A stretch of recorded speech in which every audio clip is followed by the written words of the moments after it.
Nous devons regarder avec une acuité particulière les conséquences du réchauffement climatique sur les îles. Je pense en particulier à tout ce qui tourne autour de la ressource halieutique. Je pense aux questions d'énergie et aux questions dites d'adaptation au réchauffement climatique. Et puis je n'oublie pas que la Réunion est aussi un lieu un confetti de l'Empire français, dans lequel il y a aussi des problèmes sociaux. Et les écologistes n'ont pas pour seule préoccupation les questions d'environnement, mais aussi les questions sociales. Et donc, tandis que mon ami Yves Cochet est à Copenhague pour représenter les députés verts, moi je suis ici avec les élus verts de la Réunion pour regarder de plus près la situation écologique, politique, économique et sociale à la veille des élections régionales, puisque nous avons des élections dans quelques mois maintenant.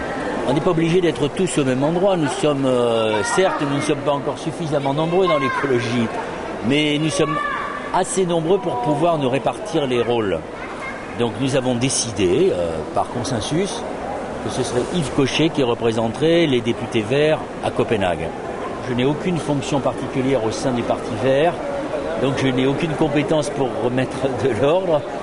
Je pense que nos élus, je pense que les Verts et je pense que Europe Écologie, c'est-à-dire cet objet politique nouveau qui est en train de se définir, je pense que ses membres sont assez grands pour se débrouiller seuls et pour trouver les bons compromis. Nous l'avons prouvé à l'occasion des élections européennes.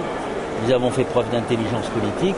Il n'y a aucune raison que nous abandonnions cette intelligence au moment des régionales. Vous voyez bien qu'il y a une dynamique très forte qui pousse les écologistes et les idées que nous représentons, qu'il y a une adéquation entre notre projet de société et l'attente des Français. Il ne faut surtout pas gâcher cette belle espérance.